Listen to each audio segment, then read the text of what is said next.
You may ask, what is that? Right now it's 10 minutes after 8. Last year, remember Steve Fox took part in that incredible race in Northern California? Well, you've gone and you've done it again. Didn't think I would, but yes, it is true. It was the great Arcata to Ferndale cross-country kinetic sculpture race. Now, you may ask, what is a kinetic sculpture? Take a look.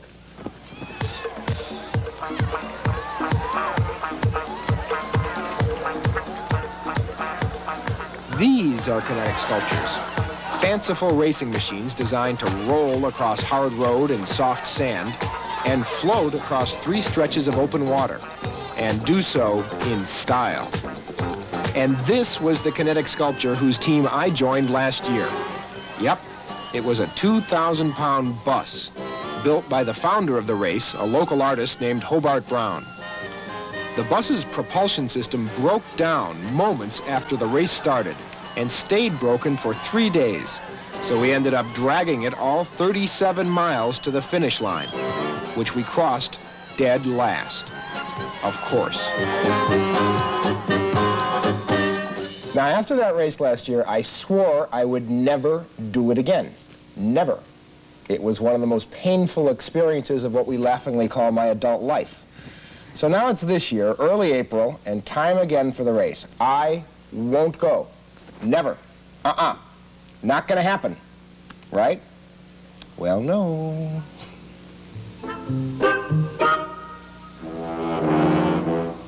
And there it was, the bus, with a new paint job and a reinforced propulsion and steering system, which made it even heavier this year, weighing in at about 2,400 pounds. And there was Hobart, optimistic, as always. Our engineers have told us that it works. This is the man who invented optimism. We have a dentist who thinks it'll work. He was pretty sure of it. Well, he's gone to a lot of school. He's professional. Yeah, he'd know. He knows. He'd know. Let's see, and we have a steel worker who thinks it'll work. We have, let's see, who else do we have? We have 3 unemployed. They think it'll work.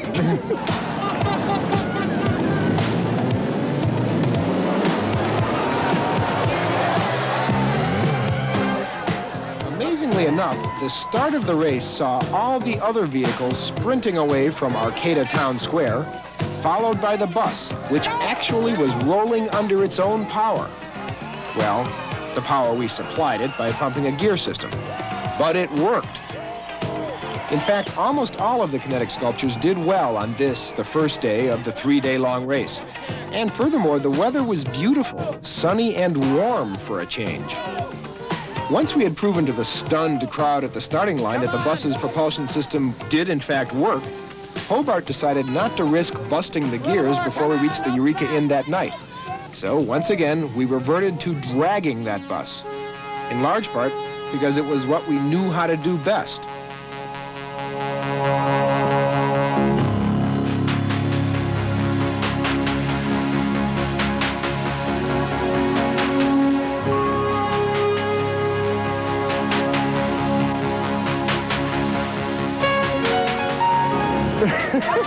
These people are insane. Chariots of fire. Well, not quite. A short and unexplainable burst of enthusiasm.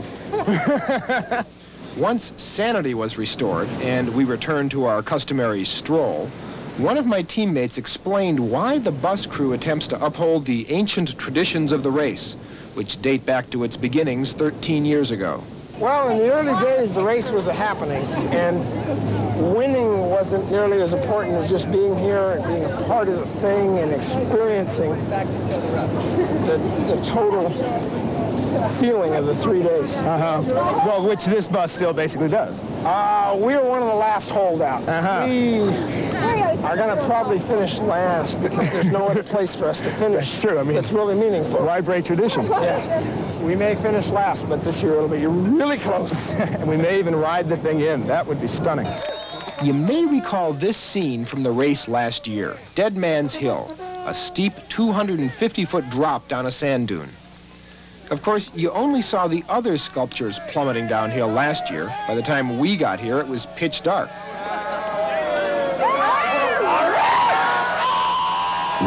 Yeah, Yeah, we're going to see that. That's next. Somebody has to ride down that too, you know. Yeah, who's going to do that? No. No. Now, the one problem with arriving here at daylight was we couldn't take the coward's way out and lower the bus down with ropes, as we had last year. Instead, we, or more specifically Hobart, decided to ride that 2,400-pound brick down to the bottom. And somehow he talked me and some others into going with him.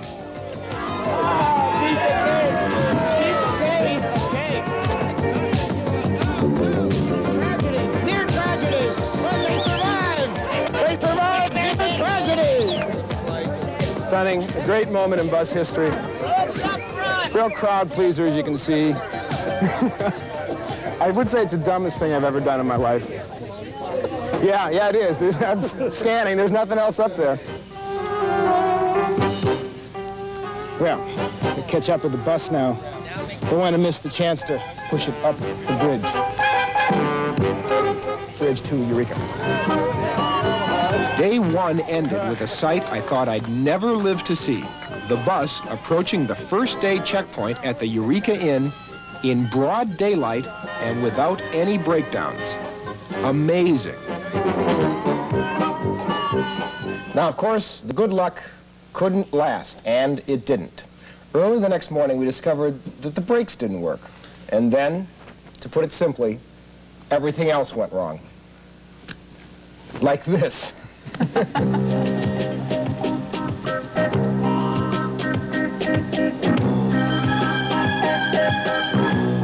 First off, it was raining.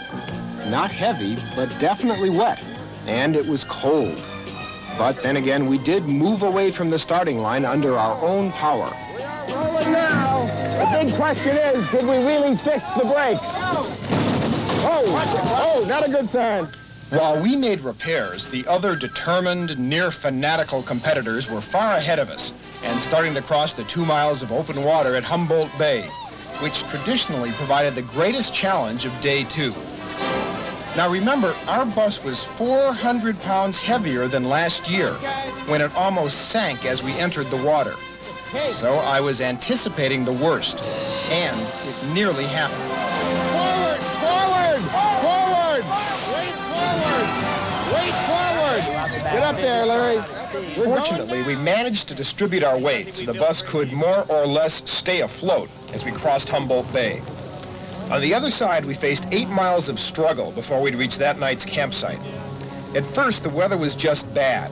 Then it got awful, and finally settled into miserable, with 25-mile-an-hour winds driving sheets of rain straight sideways, hitting you hard enough to actually hurt when the rain pelted your skin. This part of the ordeal lasted 4 hours.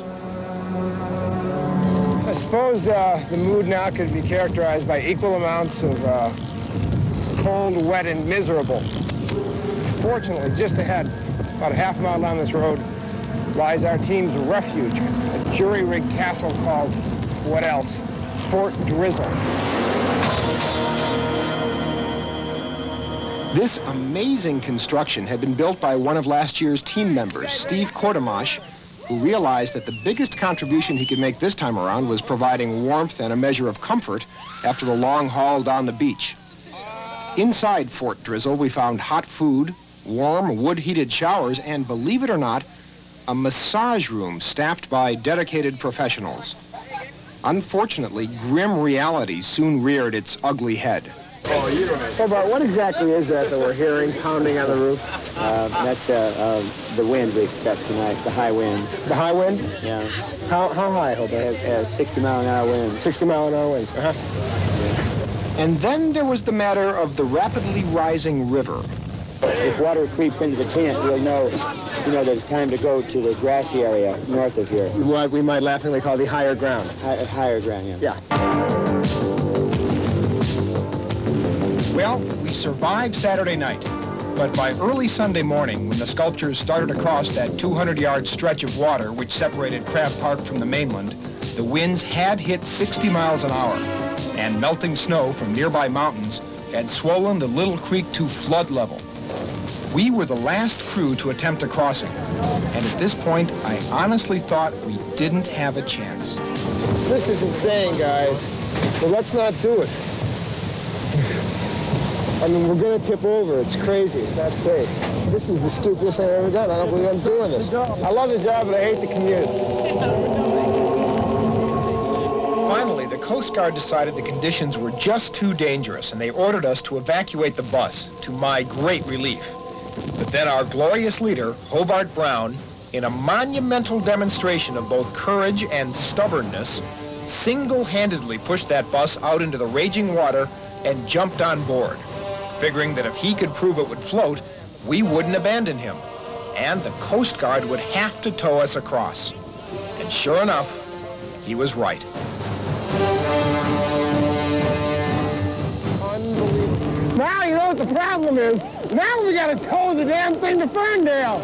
By the time we reached shore and dragged that bus up onto the paved road for the final push into Ferndale, all I could think about was that our 3-day, 42-mile-long ordeal would soon come to an end. And it didn't even really matter much that all the other racers had already finished, the cheering crowds had gone home, and the finish line itself had been taken down before we arrived. But at last it was over, at least for this year.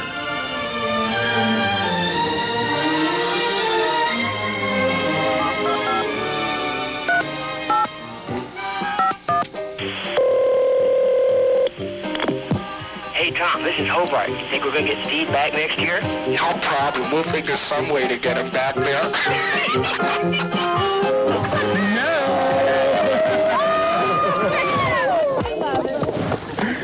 No! No? Never. Obviously, you're not going to go back next year. Of course not. Not even if it would help the space race. Somehow, it seems like we've heard this one before. Yeah, it's getting a little redundant. That's fun, but you're nuts. We've all agreed. You're totally nuts. I'm not going to disagree.